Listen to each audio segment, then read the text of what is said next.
Dear friends, welcome. Have you ever noticed in today's world, almost everyone is searching for peace? Some search through success, some through relationships, some through their productivity or with spirituality. But very few stop and ask a deeper question: why am I searching at all? That question is where the spiritual path begins.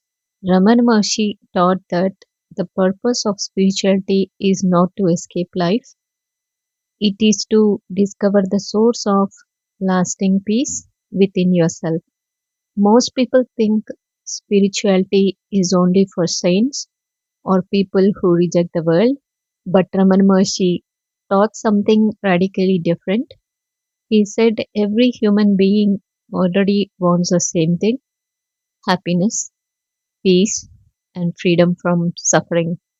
Even people chasing wealth or fame are ultimately searching for inner satisfaction, and the reason can be we search for permanent peace in temporary things. Achievement feels amazing until the next pressure arrives.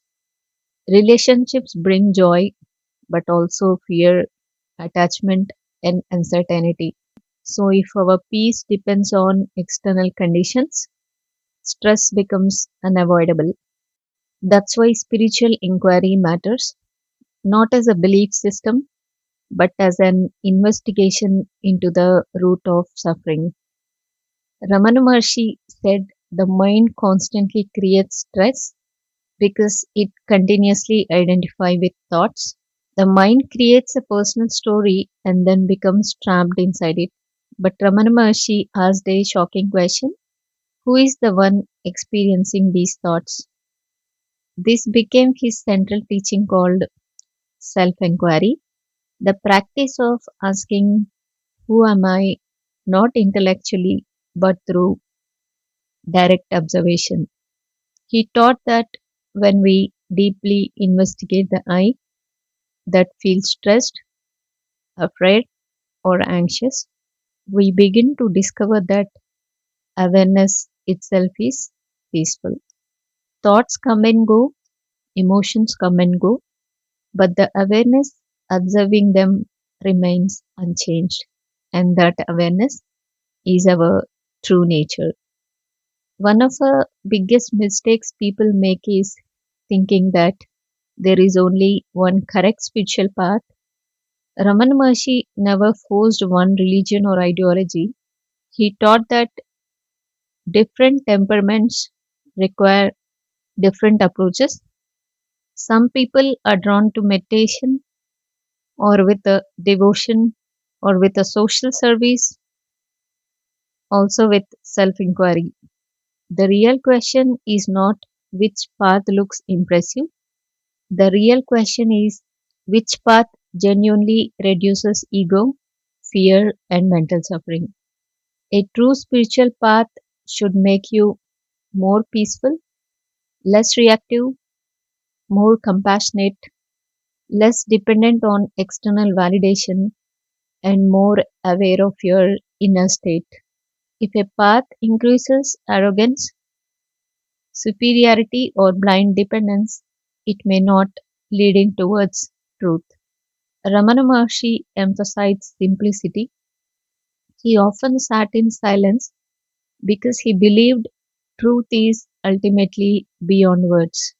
Might be you would have got a question: can we live a normal life and still be spiritual? This is one of the most misunderstood parts of spirituality. You do not need to abandon your family, career, or responsibilities. Ramana Maharshi taught that inner peace is available anywhere.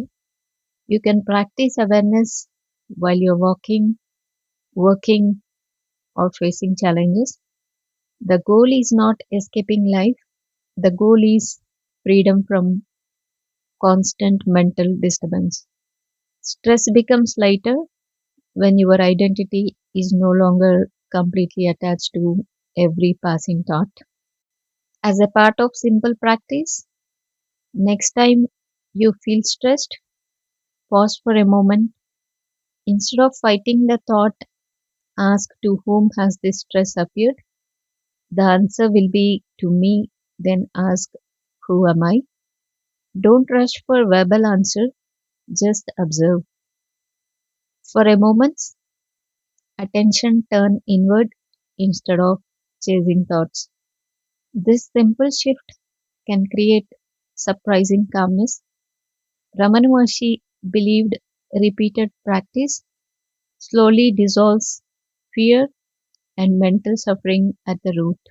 Modern life constantly overstimulates the mind with pressure, notifications, and endless distraction. Yet, despite technology, anxiety and burnout continue to rise. That's where the teachings of Ramana Maharshi still resonate. Think because they point towards something deeper than temporary relief. And perhaps the greatest insight he offered was this: peace is not something you create, it is something you uncover when mental noise becomes quiet. So maybe the spiritual path is not about becoming someone new, maybe it's about discovering what remains when fear, stress, and constant thinking settle down. And perhaps that is why the teachings of Ramana Maharshi continue to inspire millions even today. If this teaching resonated with you, like the video, share it with someone who might need it, and subscribe for more insights from Ramana Maharshi teachings as narrated by me, Krisha. Thank you for watching.